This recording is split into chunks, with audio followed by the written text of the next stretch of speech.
From the headquarters of Telesur English in Quito, Ecuador, I am Estefania Bravo, and this is From the South.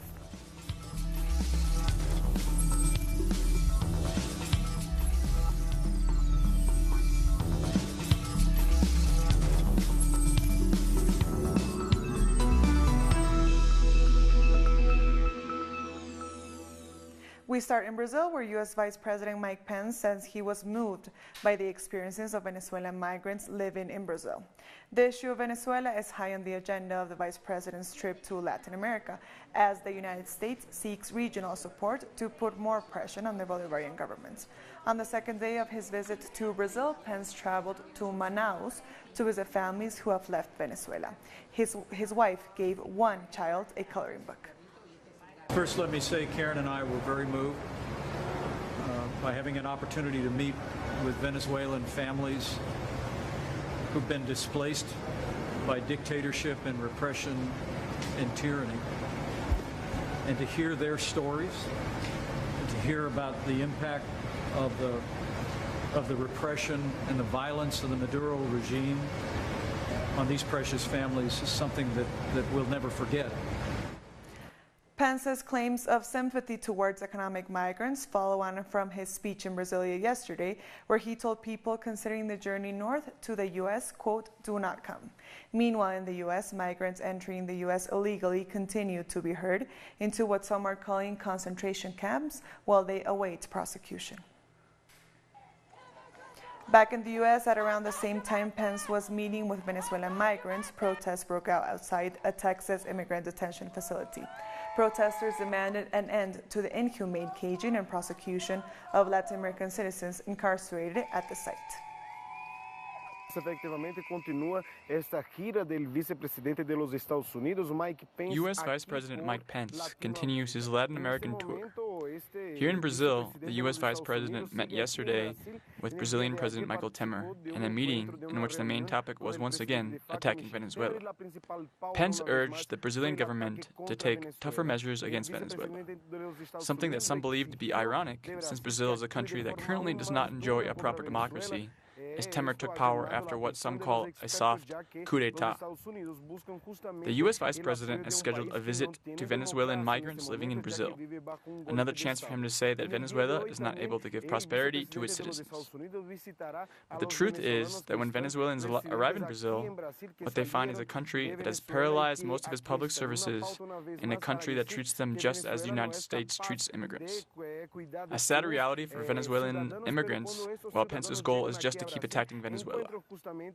Besides Venezuela, the U.S. Vice President also supported the privatization path that the Brazilian government is following on oil to open the doors for transnational companies to take profit of the Brazilian oil that could be used for health and education budget if it remained under the state's control. Thank you, Andre, for your information. Now to Ecuador, where the bodies of the journalists recovered in Colombia have now arrived in the country. Their friends and families say they will continue the struggle to reveal the truth about the murders. The bodies of journalist Javier Ortega, photographer Paul Rivas, and their driver Efraín Segarra arrived in Quito on an Ecuadorian Air Force plane. The bodies were found in a rural area in Tumaco on the border close to Colombia. After several DNA tests, the governments of Ecuador and Colombia confirmed their identities. These moments are exclusively for family members. Our statements are only limited to giving the family members our condolences. Relatives of the journalists who had been in Colombia also flew home, where friends, families, and authorities were expecting for the bodies in the Mariscal Sucre airport. The airplane was greeted with a water guard of honor. The coffins covered with Ecuadorian flags in tribute to the team. We have to keep on fighting for truth so that this won't happen again. Later, a caravan of friends and close relatives transported the bodies of the 3 journalists to Quito for a memorial. This is just one step. All that's left to do is to find out the truth. We can't forget that there are still 2 people missing, which we still know nothing about. Close relatives and friends say they will continue the struggle to reveal the truth, so this tragedy will not repeat it again in Ecuador. The memorials will continue in different places in Quito, and they will be buried on Friday so they can finally rest in peace. Denise Herrera, Telesur Quito, Ecuador.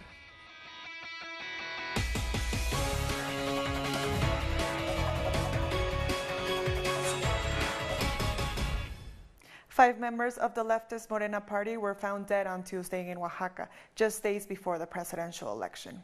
Emilio López Avendano, who was running as a state representative, along with four other members of the leading candidates Manuel López Obrador's party, were found dead with gunshot wounds. The victims are the latest casualties in the bloodiest election campaign to date.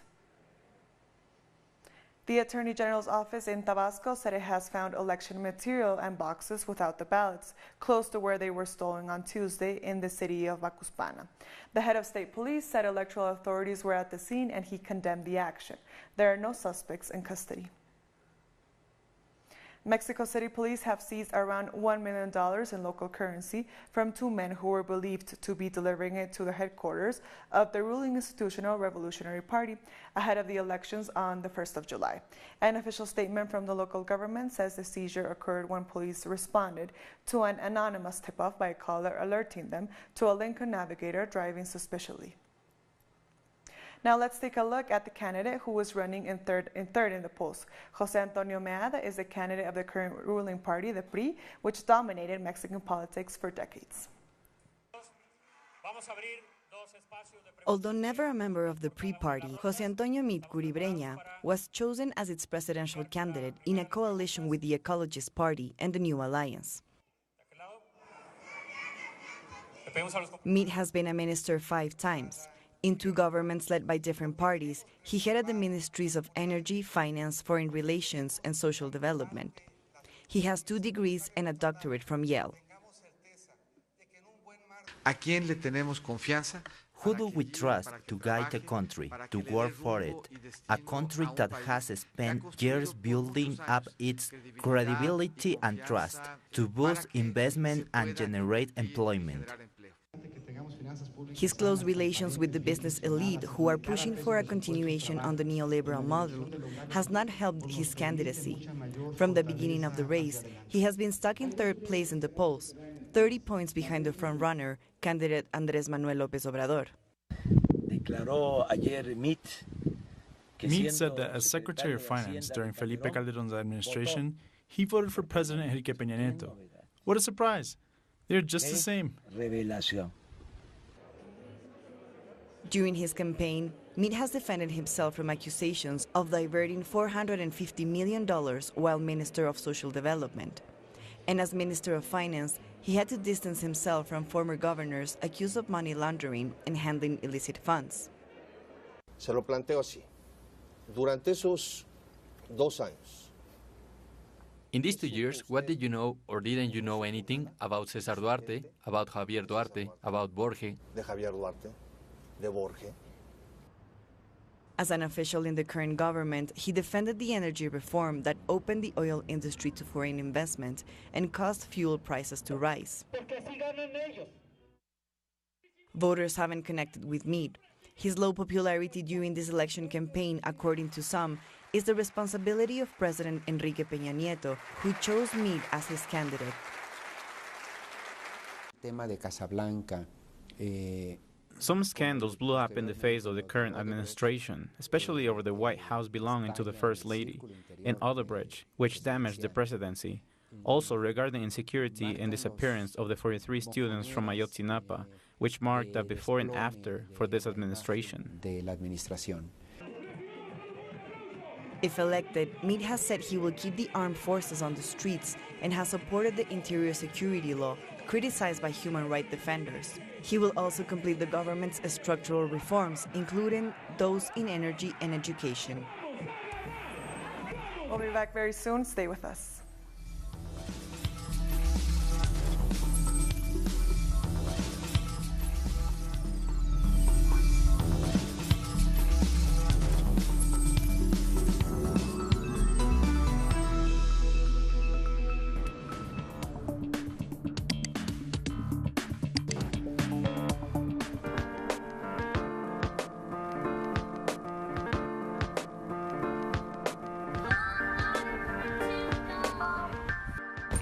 This woman don't want to let a little girl sell some water. She calling police on an 8-year-old little girl. You can hide all you want. The whole world gonna see you, boo.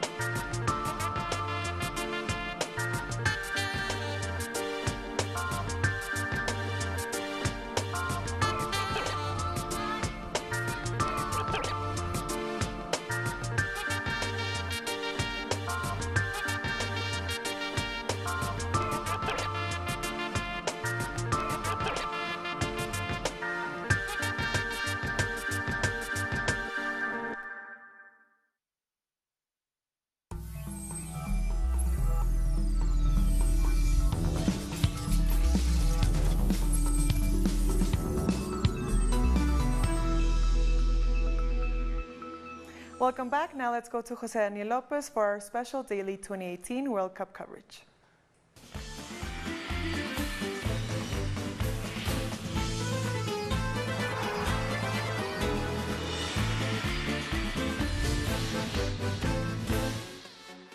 Thank you, Steffi, and welcome to our Telesur Russia 2018 special World Cup coverage.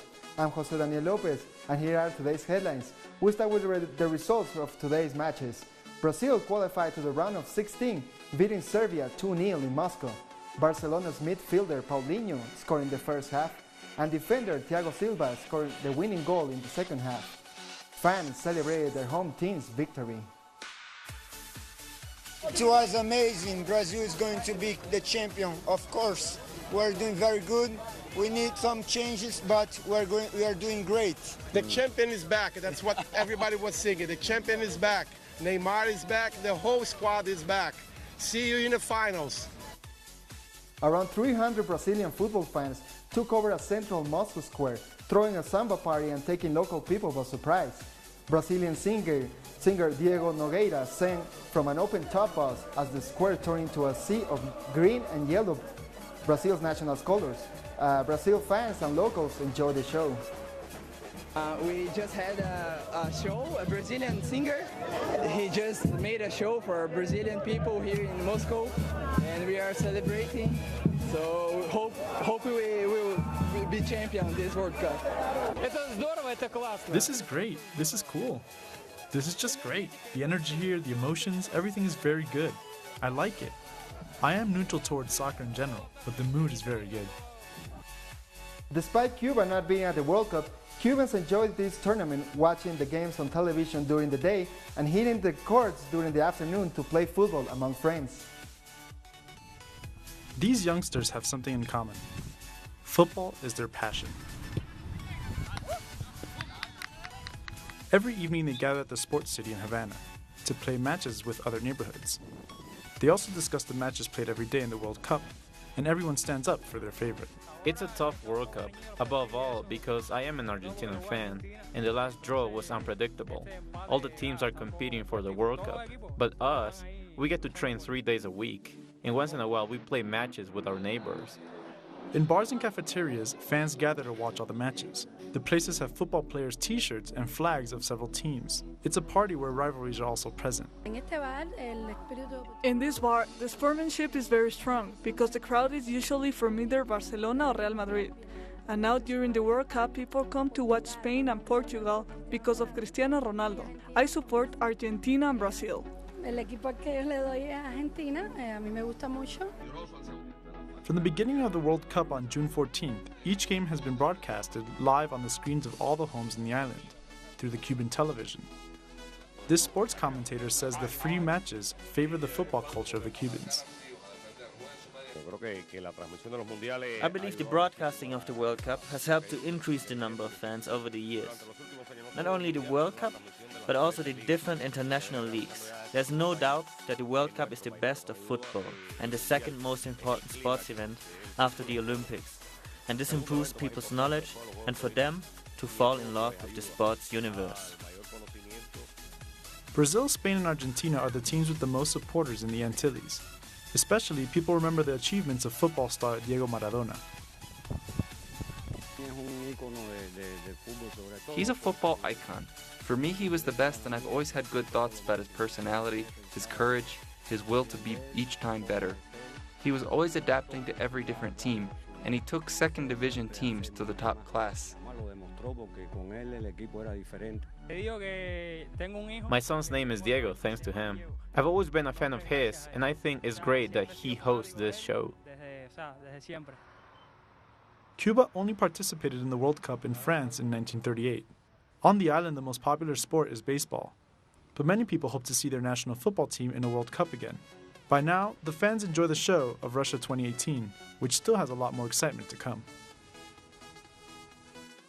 Argentina's victory against Nigeria was a blast for its fans across the world. Some even celebrated at temperatures of minus 20 degrees. A group of workers in the Antarctic Marine Bio base camp celebrated outside despite the strong winds. Argentina needed a win in order to qualify for the knockout stage. Defending champions Germany has been eliminated from the tournament after losing 2-0 against South Korea. Korean striker Son and midfielder Kim Young scored in the last minutes to seal the victory. It is the first time since 1938 that Germany has not advanced beyond the first stage of the tournament.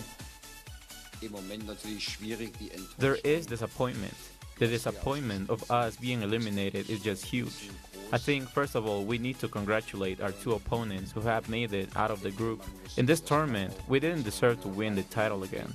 We didn't deserve really to move into the round of 16.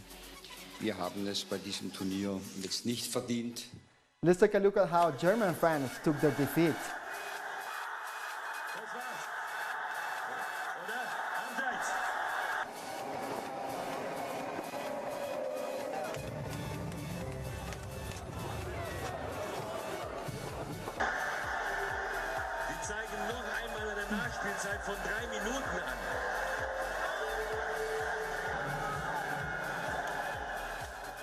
Mexico lost against Sweden 3-0. Augustinsson and Crankbeast scored in the second half for Sweden, and Mexican defender Edson Alvarez scored an own goal in the last minute. Both teams are qualified to the knockout stage. Our correspondent in Mexico City, Pablo Perez, has more. We are in the capital of Mexico, where thousands of citizens have gathered to watch the game against Sweden. It was a tough game, a tough loss, and the referee is being heavily criticized. Nonetheless, the Mexican team moved on to the next round, thanks to the result of the game between Germany and Korea, in which the Asian team won. Today, Mexico loves Korea. Switzerland and Costa Rica drew 2-2. Seimaili and Josie Drimic scored for Switzerland. Kendall Watson and an own goal by Swiss goalkeeper Sommer drew the game for Costa Rica. Now let's take a look at the group points. After the victory, Brazil finished in the top of Group E with 7 points. Switzerland in second place with 5 points. Serbia in third place with 3 points. And Costa Rica in fourth place with 1 point. In Group F, Sweden finished in first place with 6 points. Mexico in second place with 6 points as well. South Korea and Germany are both eliminated with 3 points each. Tomorrow, Colombia will try to qualify to the next round, facing Senegal. Japan will play against Poland. England will face Belgium. And Panama will play against Tunisia. And that's all for today's Telesur Russia 2018 headlines. Don't miss our exclusive show, De la Mano del 10, the World Cup according to Maradona, only on Telesur English. I'm Jose Daniel Lopez. Back to you, Steffi.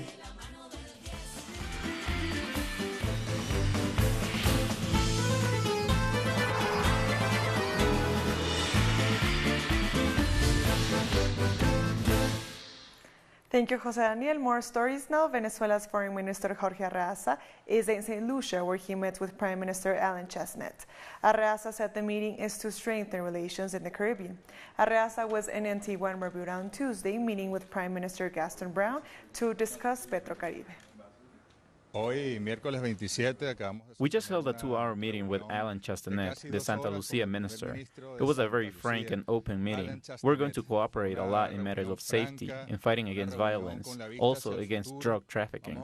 We checked the bilateral revision in different areas for cooperation. We also reviewed the regional and global situations. We're very grateful to Caribbean leaders, to Santa Lucia and their people, and the minister who was kind enough to coordinate this meeting, and we will keep working together. The Caribbean Court of Justice in Trinidad has ruled that Barbados' mandatory death sentence for murder is unconstitutional.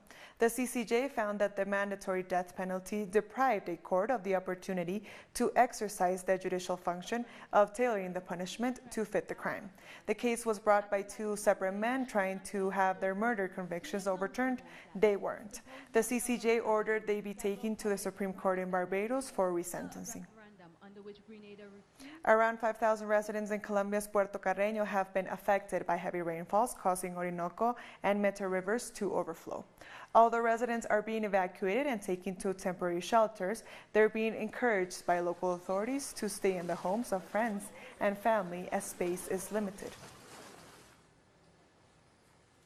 After the historic approval in the lower Congress of Argentina of a bill to legalize abortion, women in the region are organizing to push their governments to promote similar actions. In Chile, free abortion is a priority for the feminist movement. A group of Chilean women have created a platform to push the legislative power in the country to open a discussion on free and safe abortion. We women are basically exposed to dangerous and illegal abortions. It is true that there has been a decrease in the mortality rate due to abortion. According to the Ministry of Health figures, 1 or 2 women die every year because of this. For us, just one is enough. In the neighboring country of Argentina, the lower house passed a bill on June 14th that for many is justice for the estimated over 3,000 women who have died since the democracy returned to the country. Now the Senate has the final say. We are waiting for our politicians and government to repair a historic debt for women. We want them to support women's rights, social justice, and human rights. Argentina became a role model for governments in the Latin American region. Some wonder if Chilean President Sebastián Piñera will be willing to follow Argentina's path. However, Piñera has given priority to the role of women as mothers. We will support maternity as the main way to bring life to societies that are meant to be healthy and to have a future. A future in which, apparently, women will not have autonomy to decide on their own bodies. Maternity cannot be imposed. It has to be a free decision. Women should be able to choose when we want to be mothers. But in Chile, the rights of doctors to deny abortion based on religious grounds is put above women's rights. We need to convince elites to enter the 21st century. Their conservative approach is denying rights to women. Right-wing women also need abortion. They perform abortions too, so they should urge their representatives to promote free and safe abortions for them. Feminist movements are mobilizing Chilean society. The call is clear: a new bill to regulate abortion. The 2018 Civil BRICS People's Forum concluded on Tuesday in Johannesburg with recommendations to be presented to the 10th BRICS Summit taking place this July in South Africa. The delegates from various sectors at the forum agreed to forge a united front and present challenges faced by people in their countries to the leaders of the 5 BRICS countries: Brazil, Russia, India, China, and South Africa. Our struggles are interconnected. The proposals will be presented to the South African government to feed into the deliberations at the BRICS Summit.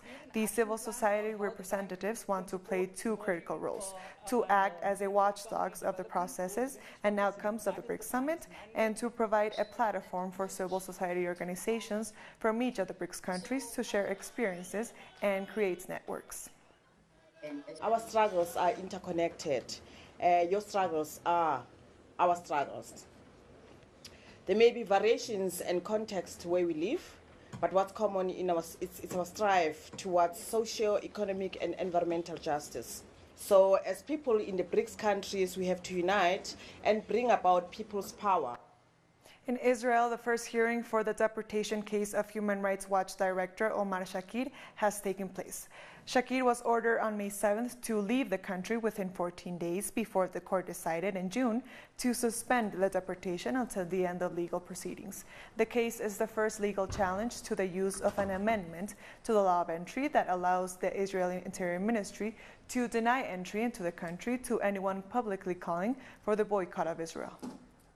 The law authorizes denial of entry to those that are alleged supporters of the boycott, divestment, sanctions movement. But what the state is doing here is deporting somebody with legal status in the country on alleged calls for boycott. Now, that's an incredibly chilling precedent that could have implications for thousands of foreigners who live in Israel. South Sudan President Salva Kiir and his rival Riek Machar have agreed to a permanent ceasefire to take effect within 72 hours, raising hopes of a peace deal to end their country's devastating civil war. I'm committed to respect the whole document that I have signed and will abide by all the agreements that will follow. I just want to say this agreement has a lot of meanings. First, the war should come to an end by this declaration of ceasefire. We present this agreement as a gift to South Sudan people inside the South or in the refugee camps, or those in other parts of the world. I present this agreement, which is the starting point for the return of peace and stability in South Sudan. And we've come to the end of this news brief. These and other stories, you can find them on our website at telesurtv.net/English. And join us on social media, Facebook, Twitter, and Instagram. For Telesur English, I am Estefania Bravo. Thank you for watching.